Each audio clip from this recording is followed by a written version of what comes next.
اب تو کانٹوں میں بھی حق ہمارا نہیں.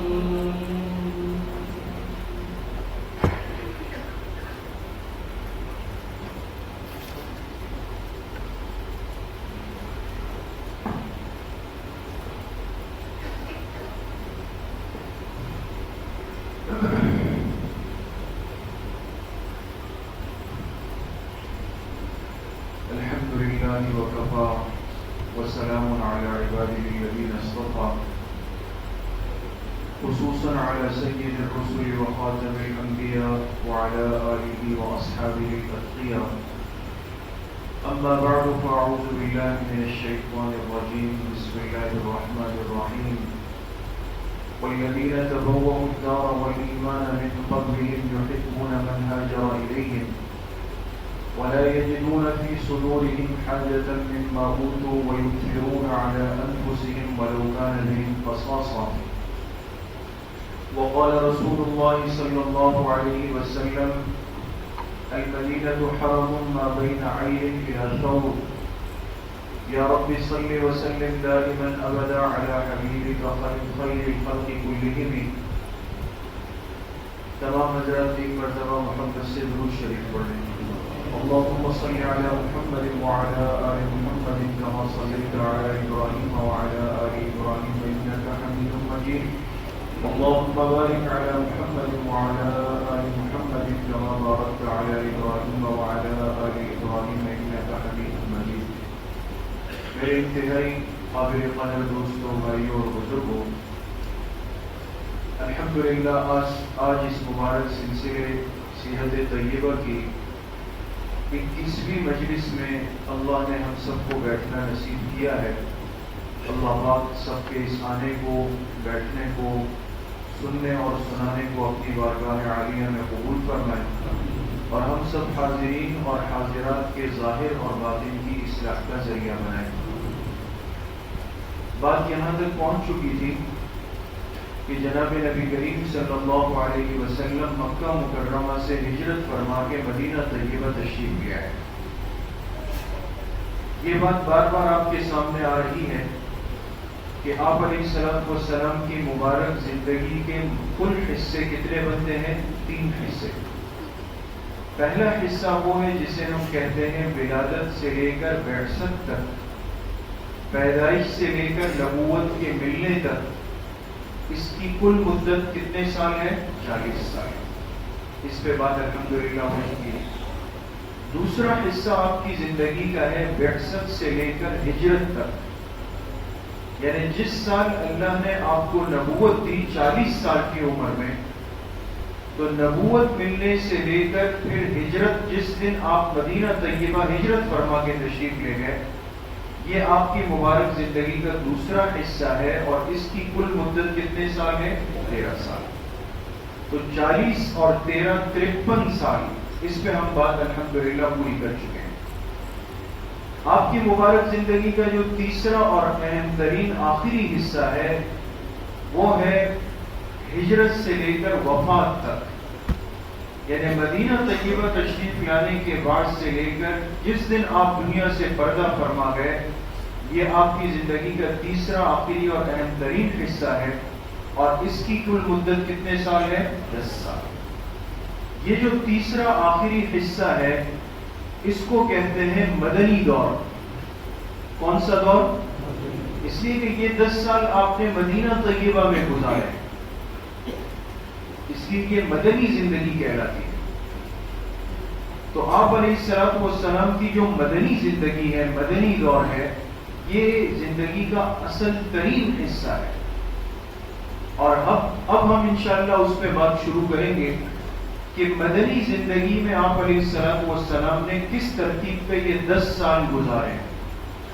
10 سال گزار کے جب آپ دنیا سے تشریف لے گئے تو اس وقت آپ امت کو کس کیفیت اور صورتحال میں چھوڑ کے گئے. یہ زندگی کا وہ حصہ ہے جو ایک صاحب ایمان کے لیے بنیاد کی حیثیت رکھتا ہے، مدنی زندگی کا. تو مدنی دور کو شروع کرنے سے پہلے جو آج کی مجلس میں ہم بات کریں گے وہ ہے مدینہ منورہ ہجرت کے وقت. کیا مطلب؟ جب آپ مکہ سے ہجرت فرما کے مدینہ تشریف لے گئے، یہ شہر آپ کے لیے بالکل ایک نیا شہر تھا، وہاں کے لوگ آپ کے لیے بالکل نئے تھے، وہاں کی طرز زندگی آپ کے لیے بالکل ایک نئی زندگی تھی۔ مکی زندگی الگ، مدنی زندگی بالکل الگ۔ تو جب آپ مدینہ طیبہ پہنچے ہیں تو ہجرت کے وقت اس مدینہ کی، اس شہر کی صورتحال کیا تھی؟ اس زمانے کا مدینہ طیبہ کیسا تھا؟ یہ فرق جب ہمارے سامنے آئے گا تو آج اگر کوئی مسلمان مدینہ طیبہ جاتا ہے تو اس کے لیے وہاں کے ماحول کو سمجھنا آسان ہو جاتا ہے۔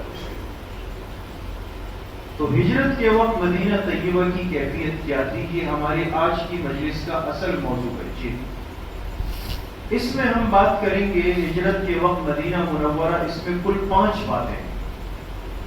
کتنی باتیں؟ 5 اور سے دیکھیں۔ پہلی بات ہوگی کہ اس وقت مدینہ کی آبادی کیا تھی۔ آبادی سے مراد وہاں رہنے والے لوگ کون تھے جب آپ مدینہ گئے؟ اس لیے کہ مکہ مکرمہ میں تو رہنے والے سب قریش تھے نا، آپ کا اپنا خاندان تھا، اپنے لوگ تھے۔ ایک نئے شہر جب آپ تشریف لے گئے تو وہاں کی آبادی کون تھی، کون سے لوگ رہتے تھے، ایک بات۔ دوسری بات، مدینہ طیبہ کی جغرافیائی کیفیت۔ جغرافیہ آپ سمجھتے ہیں کہ حدود اربعہ، انسان جس جگہ پر رہتا ہے اس کے چاروں اطراف میں کیا چیزیں ہیں۔ جب مثال کے طور پہ ہم بیٹھے ہیں شہزادہ مسجد میں، اور یہ ہمارا قبلہ ہے، یہ مغرب کی سمت ہے، وہ سامنے مشرق ہے، وہ شمال ہے، وہ جنوب ہے، یہ 4 مسجد کے کونے ہیں۔ تو آپ سے اگر کوئی پوچھے کہ بھئی شہزادہ مسجد کی مغرب میں کون سا علاقہ لگتا ہے، آپ کہیں گے سولجر بازار۔ بھئی شمال میں کون سا ہے، کہیں گے نیو ٹاؤن۔ مغرب میں، مشرق میں کون سا ہے، آپ کہیں گے جہانگیر روڈ۔ جنوب میں کون سا ہے، آپ کہیں گے لسبیرا۔ ایک مثال سمجھانے کے لیے دے رہا ہوں نا۔ پتہ چلا انسان جہاں رہتا ہے اس کے اطراف میں کتنے حصے ہوتے ہیں، 4 حصے۔ اب ضروری نہیں کہ چاروں حصے میں آبادی ہو۔ ہم کراچی میں رہنے والے ہیں، ہم تو آبادی کے بیچوں بیچ ہیں، یہاں بھی دیکھیں تو آبادی، یہاں بھی آبادی، یہاں بھی آبادی، یہاں بھی آبادی، اور تو کوئی چیز نظر نہیں آتی۔ لیکن عام جو زندگی کا نظام ہوتا ہے اس میں آپ جانتے ہیں کہ ایک طرف آبادی ہے، ایک طرف کھیت ہیں، ایک طرف پانی کی لائنیں جا رہی ہے، ایک طرف جو ہے وہ صنعتی علاقہ ہے، کاروباری علاقہ، جس کو ہم انڈسٹریل ایریا کہتے ہیں۔ تو ایک علاقہ تقسیم ہوتا ہے، اس کے 4 کونے، اس کو کہتے ہیں جغرافیائی کیفیت۔ مدینہ طیبہ کی چاروں جانب میں کیا چیزیں تھیں، حدود اربعہ کیا تھی، اس پہ بات آئے گی۔ تیسری بات یہ کہ مدینہ طیبہ کی دینی حالت کیا تھی۔ مکہ کی تو ٹوٹل آبادی مشرکین کی تھی اور کوئی تیسرا فرد تھا نہیں، لیکن مدینہ طیبہ میں یہ صورتحال نہیں ہے، یہاں کی دینی حالت میں فرق ہے، اس پہ بات ہوگی۔ چوتھی بات یہ کہ مدینہ طیبہ کی اقتصادی حالت کیا ہے۔ اقتصاد کا جو لفظ ہے اس کے معنی ہوتے ہیں معیشت، انسان زندگی کیسے گزار رہا ہے۔ اس مدینہ کی آبادی کے زندگی کے گزران کا سب سے بڑا ذریعہ کاروبار کیا تھا، یہ لوگ کیا کرتے تھے، اقتصادی حالت ہے۔ 5ویں بات ہم کریں گے کہ مکہ اور مدینہ میں کیا فرق سامنے آیا۔ آپ مکہ سے آئے مدینہ طیبہ، تو ان 2 شہروں میں آپ نے کیا فرق محسوس کیا۔ تو یہ کل کتنی باتیں ہو گئی، 5 باتیں۔ یہ ذہن میں رکھ کے اسی پہ ہم بات کریں گے۔ پہلی بات اب کریں گے مدینہ کی آبادی کیا تھی۔ جی، جب آپ علیہ السلام ہجرت فرما کے مدینہ طیبہ تشریف لے گئے تو وہاں کی آبادی میں 2 قومیں آباد تھیں۔ کتنی قومیں، 2۔ پہلی قوم کو کہتے تھے عرب، دوسری قوم کو کہتے تھے یہود۔ یہ نسلاً ایک عرب آبادی چلتی ہوئی آ رہی تھی اور یہ نسلاً یہود چلتے ہوئے آ رہے تھے، اور عرب کے 2 قبیلے مدینہ میں آباد تھے، بڑے قبیلے، ایک کو کہتے تھے اوس، دوسرے کو کہتے تھے خزرج۔ یہ ذہن میں رکھیں، عرب کے کتنے قبیلے تھے، اوس اور خزرج۔ یہود کے 3 قبیلے مدینہ میں تھے، بنو قریظہ، بنو نذیر، بنو قینقاع، 3 قبیلے یہود کے اور 2 قبیلے عرب کے۔ اب میں آپ سے ایک سوال پوچھنے لگا ہوں کہ آپ یہ بتائیں کہ خود حضور علیہ السلام کا خاندانی تعلق کس قوم سے تھا؟ عرب سے تھا۔ ہم شروع میں بالکل دوسری تیسری مجلس میں تفصیل سے بات کر چکے ہیں۔ ہم نے عرب کی قسمیں بنائی تھی حضرت اسماعیل علیہ السلام کی اولاد کی، اور ایک لفظ آپ کے ذہن میں شاید موجود ہوگا، ہم نے کہا تھا کہ حضرت اسماعیل علیہ السلام کی اولاد میں ایک عرب کو کہتے تھے عرب عدنانی اور ایک کو کہتے تھے عرب قحطانی۔ حضور علیہ السلام کا تعلق کون سے عرب سے تھا؟ عرب عدنان۔ آپ کے پردادا میں جا کر ایک شخص تھے جن کا نام عدنان تھا، اس لیے حضور علیہ السلام جس عرب سے تعلق رکھتے ہیں وہ ہے عرب عدنانی۔ اور یہ جو مدینہ میں جو عرب آباد ہے یہ کون سے عرب ہیں؟ عرب قحطانی۔ یہ یاد رہے گا ذہن میں، یہ عرب قحطانی مدینہ منورہ میں، اور مکہ مکرمہ سے جو عرب آئے یہ کون سے عرب ہیں؟ عرب عدنانی۔ تو 2 قبیلے عرب کے ہیں، اوس خزرج، ابھی آپ کے سامنے صورتحال آئی۔ یہود کے 3 قبیلے ہیں، بنو قریظہ، بنو نذیر، بنو قینقاع۔ وہ صرف 2 قسم کی آبادیاں مدینہ میں ہیں، لیکن یہود اس جگہ بھی شرارت کرتے تھے اور ان کو آپس میں لڑاتے تھے۔ آج تک دنیا کے نظام کو پریشان کرنے والی قوم یہ ہے، پوری دنیا کے نظام کو، اور ان کا طریقہ ہے، ایک جملہ آپ نے پڑھا ہوگا جس کا اردو میں ترجمہ ہے لڑاؤ اور حکومت کرو، بڑا مشہور ہے نا، انگلش میں کہتے ہیں، تو لڑاؤ حکومت کرو۔ یہ اس قوم کی ایجاد ہے، یاد رکھیں کہ ہمیشہ اپنی حفاظت کا طریقہ یہ ہے کہ دوسروں کو لڑاؤ اور پھر ان پر حکومت کرو۔ کیوں؟ یہود ان کو آپس میں لڑاتے تھے، اوس اور خزرج کو، حالانکہ خود بھی 3 ہے نا، وہی آپس میں کیوں نہیں لڑتے؟ خود 3 ہے لیکن نہیں لڑے، ان کو آپس میں لڑاتے تھے۔ وجہ یہود کے یہاں ایک اصول ہے جو دنیا میں آج تک رائج ہے، یہ کہتے ہیں دوسری قوم کو لڑاتے رہو، کیوں؟ ہماری طرف توجہ نہیں ہوگی، ہماری طرف توجہ نہیں ہوگی، نمبر 1۔ دوسری بات یہود کا نظریہ ہے کہ اپنا سامان، اپنا اسلحہ، اپنی چیزیں دنیا کو بیچنی ہے، تو وہ کیسے بیچیں گے؟ ان کو آپس میں لڑاؤ، جب یہ لڑیں گے اس کو بھی ضرورت ہے، اس کو بھی ضرورت ہے، یہ تمہاری دکان پہ آئیں گے۔ آج دنیا میں یہی تماشا لگا ہوا ہے دوستوں، مسلمان آپس میں لڑ رہے ہیں، کہیں قومیت، کہیں لسانیت، کہیں مسلک اور فرقوں کی بنیاد پہ، اور جب ان کو سامان کی ضرورت پڑتی ہے تو ہم دوڑتے ہوئے ان کے پاس آتے ہیں، اپنا پیسہ یہود کو دے کر، ان سے اسلحہ لے کر مسلمان آج تک دنیا میں لڑ رہے ہیں۔ یہ خبیث ذہنیت اس کے پیچھے چلتی ہے۔ تو مدینہ کی آبادی میں کتنی قومیں آباد تھی؟ 2، عرب اور یہود۔ جی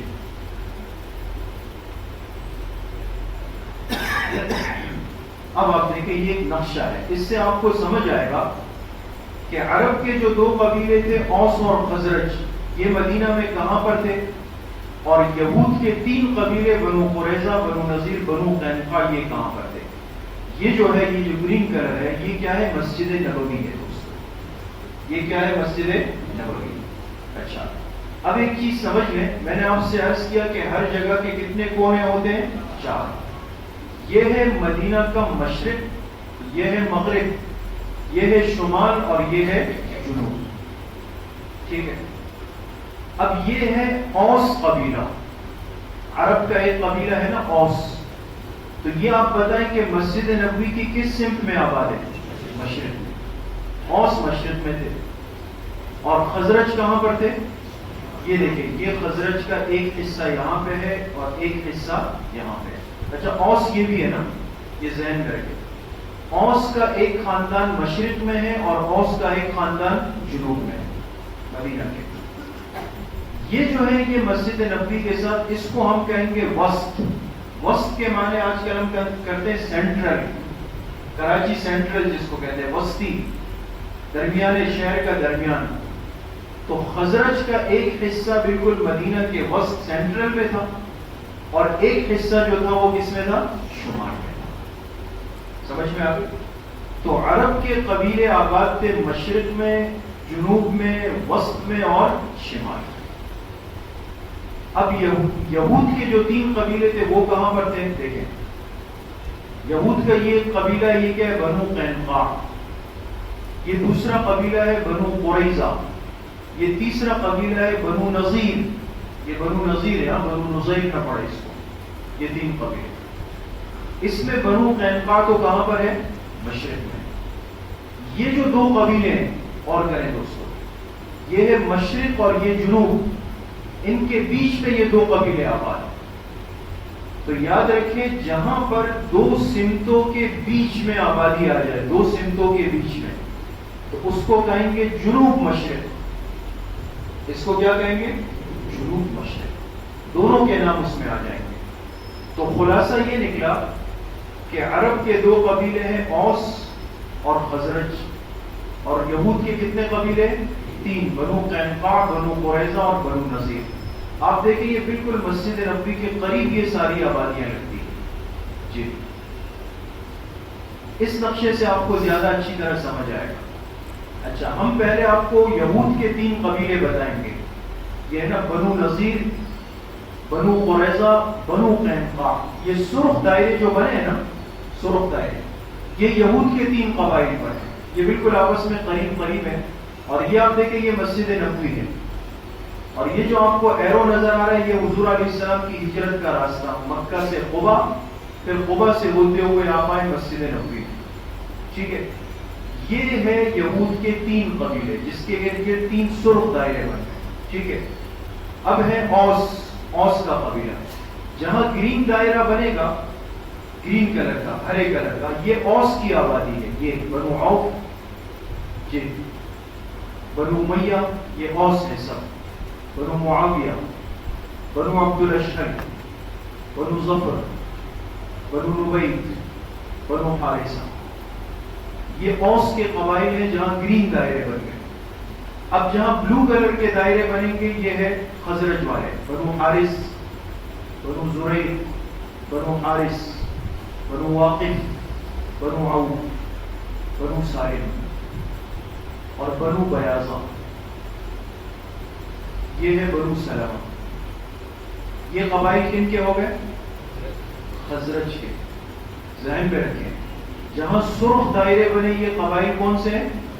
یہ یہود کے قبیلے بالکل قریب میں. جہاں گرین کلر کے دائرے بنے یہ سب اوس کے قبیلے، یہ بھی پہلے ہوئے.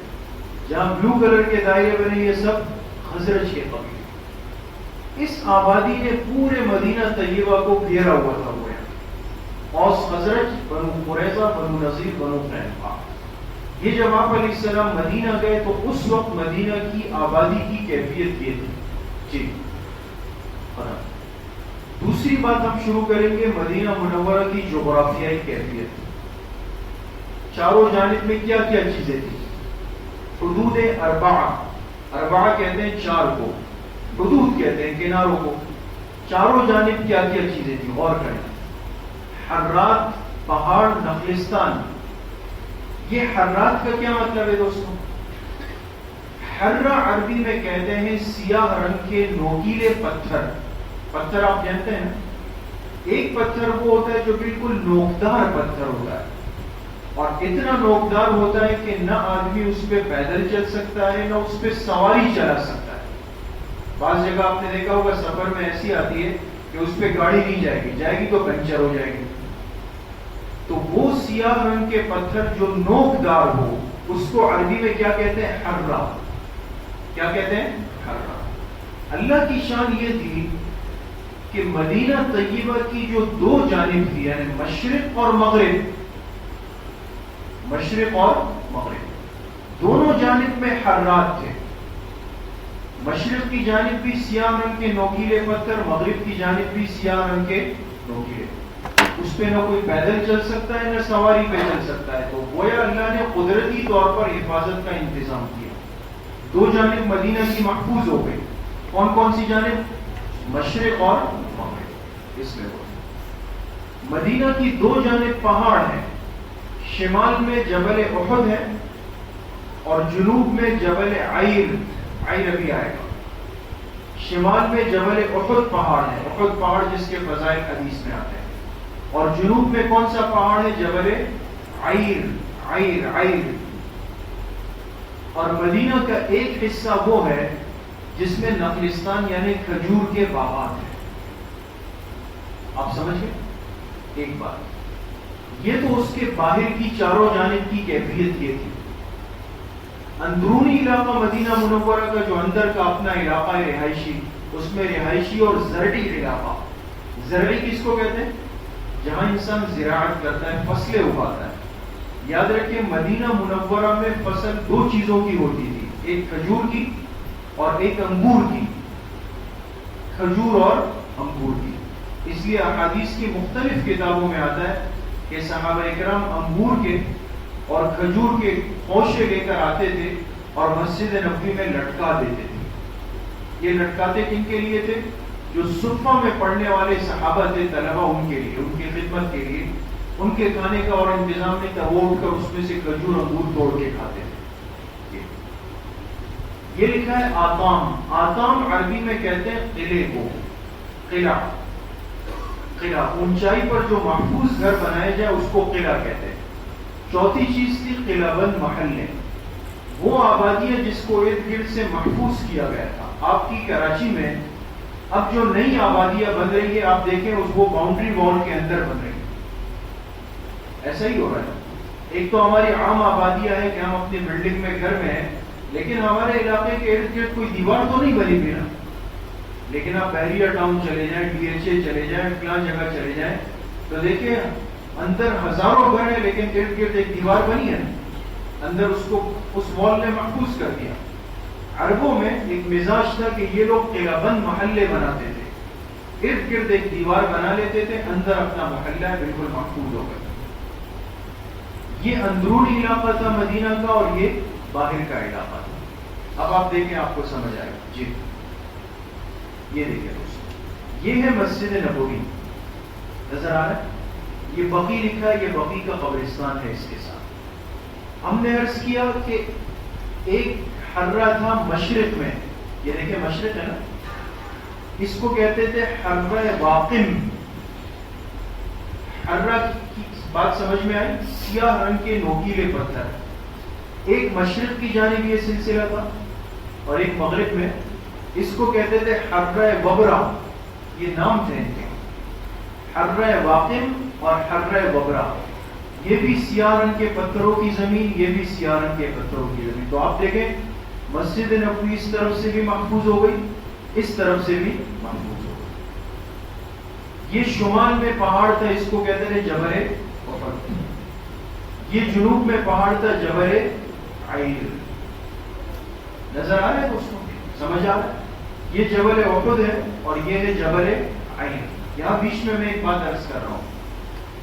اس احد کے پیچھے مدینہ میں ایک پہاڑ ہے, ایک پیچھے, اس کو کہتے ہیں جبل ثور. ایک تو مکہ میں جبل ثور ہے نا, وہ نہیں. ایک مدینہ میں بھی کیا ہے, جبل ثور. بات سمجھ آ؟ حدیث میں آپ علیہ الصلوۃ والسلام نے فرمایا المدینۃ حرم ما بین عیر الی ثور.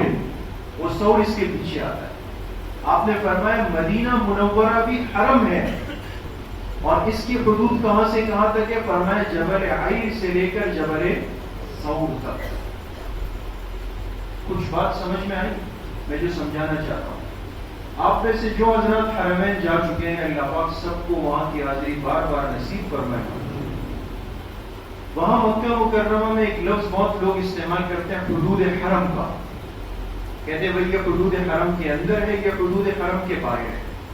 یہ جو حدیث میں ہے نا کہ مکہ میں ایک نماز کا ثواب کتنی نمازوں کے برابر؟ 1 لاکھ. اور مسجد نبوی کی ایک نماز کا ثواب 50,000 کے برابر. حدیث سے ثابت ہے. تو یاد رکھیں بہت سارے لوگ یہ سمجھتے ہیں کہ یہ 1 لاکھ کا ثواب اس وقت ہوگا جب میں مسجد حرام کے امام کے پیچھے پڑھوں گا. ذہن یہ ہوتا ہے, یا مسجد نبوی کے امام کے پیچھے پڑھوں گا. ایسا نہیں. اللہ نے خصوصیت دی ہے حدود حرم کو. لہذا حدود حرم کے اندر آدمی اگر جہاں بھی نماز پڑھ لے گا تو اس کی ایک نماز 1,00,000 نماز کے برابر. تو آپ علیہ السلام جب مدینہ گئے تو آپ نے اللہ سے دعا مانگی کہ اللہ آپ نے تو مکہ کو حرم فرمایا, وہاں کی تو ایک نماز 1,00,000 کے برابر, اور اب ہم کہاں آ گئے؟ مدینہ آ گئے. اے اللہ مدینہ کو بھی میرے لیے حرم بنا دے تاکہ یہاں کے ثواب سے بھی محروم نہ ہو. تو اللہ نے آپ سے فرمایا کہ جبل ثور سے جبل عیر تک اس درمیان کا جتنا حصہ ہے یہ مدینہ کا حرم ہے. سمجھیں؟ لہذا اب اگر ایک آدمی مسجد نبوی کی نماز اس سے نکل جائے لیکن وہ اس بیچ میں کہیں بھی نماز پڑھ لے گا, اس کو 50,000 نمازوں کا ثواب ملے گا. یہ مسئلہ سمجھ میں آ گیا؟ یہ ہو گیا. اچھا, یہ آپ دیکھ رہے ہیں یہ کھجور کے درخت اور باغات ہیں. یہ کھجور کے باغات, یہ بھی باغات ہیں, یہ آبادی کے بیچ کی بات ہے. اچھا, اب یہاں ایک بات سمجھے دوستوں, یہ آپ کو لکیر نظر آ رہی, یہ جس پر میں روشنی ڈال رہا ہوں نظر آ رہی, یہ براؤن کلر کی جو لکیر جا رہی ہے نا, اس کے اوپر یہ کیا لکھا ہوا ہے؟ یہ خندق لکھا ہوا ہے. خندق, خندق لکھا ہوا ہے. آپ سمجھے بات؟ میں نے عرض کیا کہ اللہ پاک نے ایک جانب یہ حرہ ایک جانب یہ حرہ, دونوں جانب سے مدینہ محفوظ ہو گیا. ٹھیک ہے, یہاں کھجور کے باغات, یہاں کھجور کے باغات, یہ آبادی, مدینہ محفوظ ہو گیا. تو یہاں سے لے کر یہاں تک مدینہ کی 3 جانب محفوظ ہو گئی دوستوں. ٹھیک ہے, ایک جانب یہ کھلی رہ گئی, یہاں سے مدینہ طیبہ غیر محفوظ تھا ایک جانب سے, بس 3 جانب سے قدرتی طور پہ محفوظ. اس لیے آپ حضرت جانتے ہیں اسلامی تاریخ میں ایک غزوہ ہوا جس کو کہتے ہیں غزوہ خندق, سنا ہے نا؟ جب غزوہ خندق ہوا تو جو کافر تھے وہ اسی راستے سے آئے, باقی 3 راستے تو بند ہیں. حضرت سلمان فارسی رضی اللہ عنہ نے مشورہ دیا کہ ہم لوگ اپنے علاقے میں جب دشمنوں سے لڑتے تھے تو ہم لوگ خندق کھودتے تھے, تو 3 راستے تو ہمارے بند ہیں, لہذا ان کے مشورے پر یہاں خندق کھودتی گئی. اب کافر یہاں گھوم کے جب آئے تو یہ راستہ بھی بند ہو گیا. پتہ مدینہ طیبہ اندر بالکل محفوظ ہو گیا.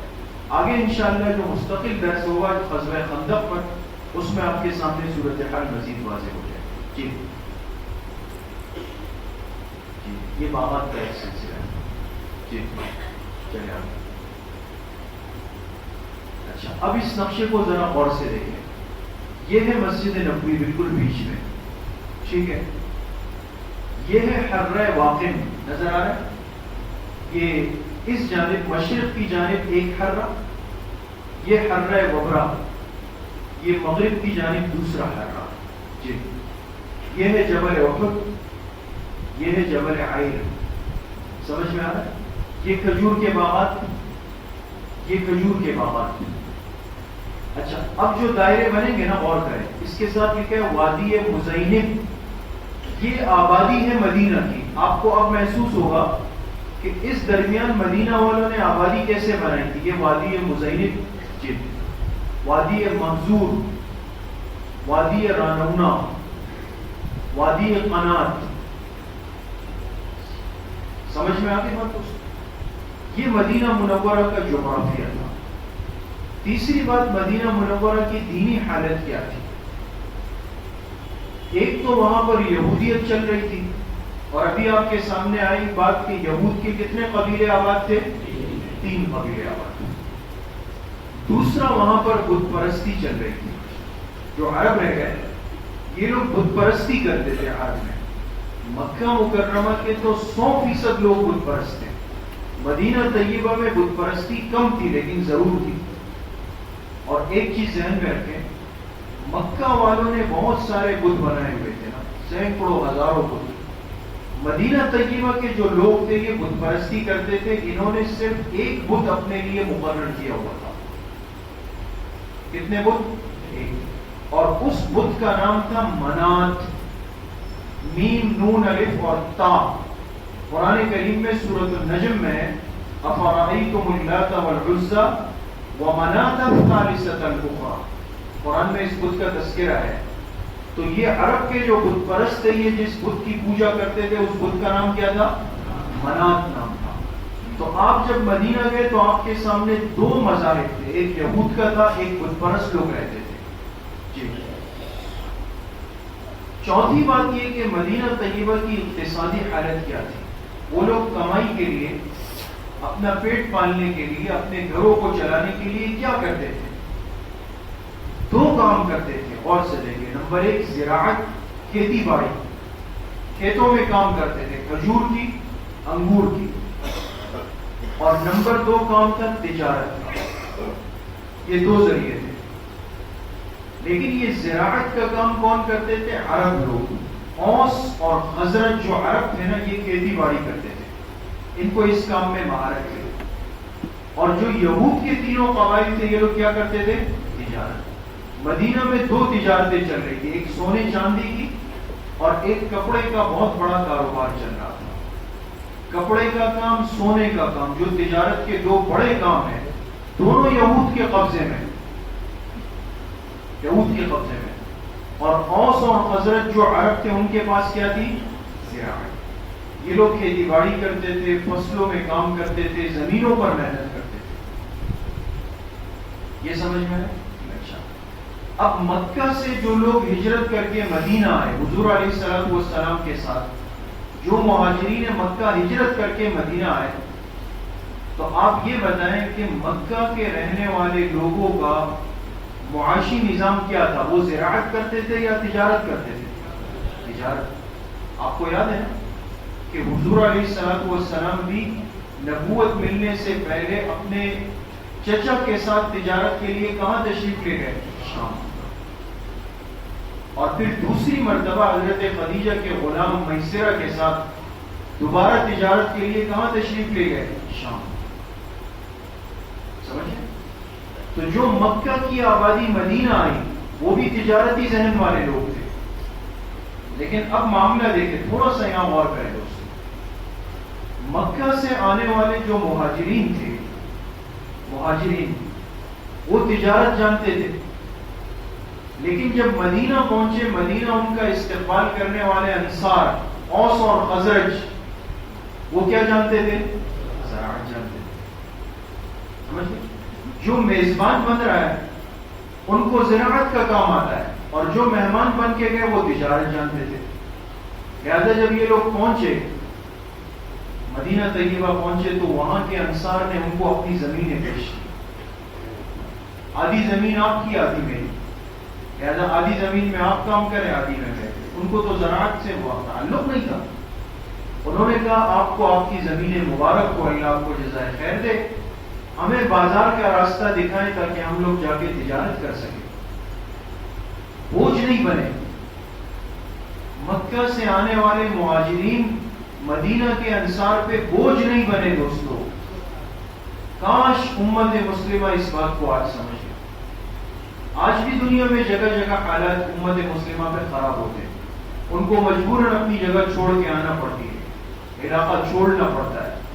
لیکن ہم پر ایسا وہ مسلط کر دیا گیا ہے کہ اگر ہم اپنے علاقے سے دوسری جگہ ہجرت کر کے جاتے ہیں، اپنے کیمپ میں، خیموں میں بیٹھ جاتے ہیں۔ کس چیز کے لیے؟ کھانا آئے گا، اس کا انتظار ہوگا، بیچارے انتظار کریں۔ یہ ذہنیت توڑ دی گئی دوستو۔ سیرت کی مجلس سے امت کی پریشانیوں کے اسباب بھی تلاش کریں۔ حالانکہ مکہ سے جانے والے بھی لٹے پٹے گئے تھے، سب کچھ چھوڑ چھاڑ کے گئے، لیکن مدینہ پہنچے تو ان کو یہ نہیں کہا کہ ہمارے کھانے کا کچھ نہیں، کہا ہمیں بازار کا راستہ دکھائے، ہم خود کام کریں، ان پہ بوجھ نہیں بنے گے۔ تو مدینہ کے انصار نے ایثار اور قربانی دکھائی، مکہ سے جانے والے مہاجرین نے خودداری اور قناعت دکھائی، ان پہ بوجھ نہیں بنے اپنے لیے۔ تو خلاصہ یہ نکلا کہ جو عرب تھے، اوس خزرج، وہ زراعت کرتے تھے، اور جو یہود تھے وہ کیا کرتے تھے؟ تجارت۔ اور تجارت میں کون سی دو چیزیں تھی؟ سونا چاندی اور کپڑا۔ یہاں بیچ میں چھوٹا سا ایک واقعہ عرض کروں، پھر آگے چلتے ہیں، اس سے تعلق رکھتے۔ یہ یہود کا جو قبیلہ تھا بنو قینقاع، آپ کے سامنے آیا، ان کے علاقے میں کپڑے کی بہت بڑی مارکیٹ تھی۔ ایک عرب کی ایک عورت اپنے کپڑے کے لیے ان کے علاقے میں گئی جیسے ہوتا ہے. یہ فرق تو نہیں تھا کہ وہ تو خریداری کرنی ہے چاہے یہود سے ہو یا کسی سے. وہ عورت خریداری کے لیے گئی اس یہودی کے دکان پہ، ایک مسلمان عورت، اور اس نے پورا حجاب کیا ہوا تھا، پردہ کیا ہوا تھا. یہود کی فطرت میں شرارت ہے.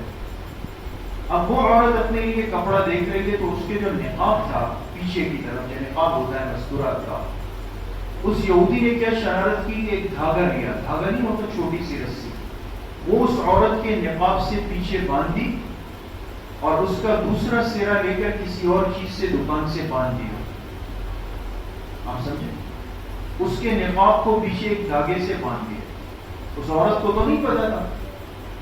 عورت نے جب کپڑا خریدا اور جیسے مڑی جانے کے لیے تو دھاگے نے اس نقاب کو کھینچا پیچھے سے، لہٰذا وہ چہرے کا نقاب الٹ کر نیچے گر گیا.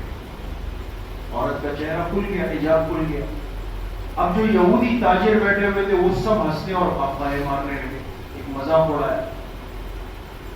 اب یہ سارا علاقہ یہود کا تھا. ایک مسلمان اتفاق سے وہاں گزر رہا تھا. اس نے جب دیکھا کہ ایک مسلمان بہن کے ساتھ یہ شرارت ہوئی ہے، اس سے برداشت نہیں ہوا اور اس نے فوراً چھلانگ لگائی اس کے دکان میں اور اس یہودی کو وہاں پہ مار دیا. یہود جمع ہو گئے، ان کا علاقہ تھا، انہوں نے اس مسلمان کو شہید کر دیا. آپ سمجھتے؟ ایک فساد ہوا. اور اب جب یہ اطلاع ملی تو یہود جمع ہو گئے، وہاں سے مسلمان جمع ہو گئے، سب جمع ہو گئے. لیکن بہرحال مسلمان ایک معاہدہ تھا، آگے بات آئے گی، اور غلبے میں تھے اور سب ملے ہوئے تھے. تو انہوں نے یہود کی اس پوری آبادی کو، بنو قینقاع کی جو آبادی تھی، ان کی تجارتی منڈی تھی، ان کو یہاں سے منتقل کر کے شہر سے باہر رکھے. اندر پھر رہنے نہیں دیا کہ تم نے ہماری عورتوں کا مذاق اڑایا ہے، ہمارے حجاب کی بے ادبی کی ہے، تم ہماری آبادی میں رہنے کے قابل نہیں ہو. ان کو وہاں سے نکال باہر کر دیا. تو بنو قینقاع بھی باہر چلے گئے. خیر، تو مدینہ منورہ کی اقتصادی حالت، زراعت اور تجارت. جی آخری بات آج کے درس کی، مکہ اور مدینہ میں کیا فرق تھا؟ آپ علیہ السلام مکہ چھوڑ کے آئے اور مدینہ کو اختیار کیا. مکہ مکرمہ میں آپ علیہ السلام کے سامنے ایک رنگ، ایک طرز، ایک مذہب، کسی چیز میں فرق نہیں تھا. رنگ ایک تھا. کیا مطلب؟ سب قریشی لوگ تھے. طرز ایک تھا. ایک قوم کے مزاج اور انداز میں فرق نہیں ہوتا تھا. رہن سہن جس کو کہتے ہیں وہ ایک تھا. مذہب ایک تھا. کیا مطلب؟ سب بت پرستی وہاں پہ کرتے تھے، وہاں کے مشرکین جو تھے. لیکن جب مدینہ آئے تو یہاں کا رنگ مختلف ہے. ایک طرف عرب رہتے ہیں، ایک طرف یہود رہتے ہیں. طرز زندگی بالکل الگ الگ تھا دونوں کا. مذاہب الگ الگ تھے دونوں. تو خلاصہ یہ نکلا کہ مکی زندگی کو چھوڑ کر جب آپ مدینہ آئے تو ایسا نہیں تھا کہ بالکل میدان ہموار تھا، کام تیار تھا کہ جائیں گے اور وہاں سب ماننے والے لوگ ہیں. یہاں کام کی ترتیب الگ ہے، وہاں کام کی ترتیب الگ ہے. وہاں کے لوگوں کا مزاج الگ تھا، یہاں کے لوگوں کا مزاج بالکل الگ تھا. خلاصہ یہ ہے کہ بالکل نئے سرے سے محنت کی ضرورت تھی، نئے انداز سے محنت کی ضرورت تھی. لیکن اللہ کی شان، آپ علیہ السلام نے مدنی زندگی کے چند سالوں میں، گنتی کے چند سالوں میں مدینہ منورہ کے رنگ کو، ان کے طرز کو، ان کے مذہب کو 100% تبدیل فرما دیا. اور آگے آپ دیکھیں گے اب مدنی زندگی شروع ہوگی تو وہاں کے لوگ کس تیزی کے ساتھ حضور علیہ السلام کے قریب جمع ہوئے، آپ کی بات کو سنا، آپ کی بات کو قبول کیا، اور دن بدن اسلام کی طاقت میں اضافہ ہونے لگا. تو یہ ہے مدینہ منورہ اور مکہ مکرمہ کا ایک فرق جو آپ علیہ السلام کے سامنے ہے. تو میں امید کرتا ہوں کہ انشاءاللہ آپ حضرات آج کی مجلس میں سمجھ گئے ہوں گے کہ جب آپ علیہ السلام ہجرت فرما کے مکہ سے مدینہ گئے تو اس وقت کے مدینہ طیبہ کی حالت کیا تھی، اس وقت کا مدینہ طیبہ کیا تھا. یہ اگر آپ کی ذہن میں آ چکا ہے تو اب ہم انشاءاللہ آگے بات شروع کریں گے کہ مدنی دور، اس کی کل مدت کتنے سال تھی؟ 10 سال. ان 10 سالوں میں جو سب سے بنیادی کام کیا ہے، اور سے سنیے گا دوستو، سب سے بنیادی کام جو جناب نبی کریم صلی اللہ علیہ وسلم نے کیا، آپ نے اسلامی ریاست کی تأسیس فرمائی. تأسیس کہتے ہیں بنیاد. ایک اسلامی ریاست کی بنیاد وہ کہاں پر پڑی ہے؟ مدینہ طیبہ. مکی زندگی میں اسلامی ریاست کی بنیاد نہیں پڑی، مدنی زندگی میں جا کے پڑی ہے. ایک اسلامی نظام کیسے قائم ہوا اور اس کو آپ علیہ السلام نے کیسے چلایا، یہ 10 سالہ زندگی انشاءاللہ اگلی مجلس سے شروع کریں گے.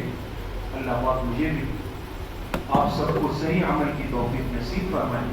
وآخر دعوانا الحمدللہ رب العالمین. الحمدللہ رب العالمین والصلاة والسلام علی سید الانبیاء والمرسلین سیدنا و مولانا محمد وآلہ وصحبہ اجمعین.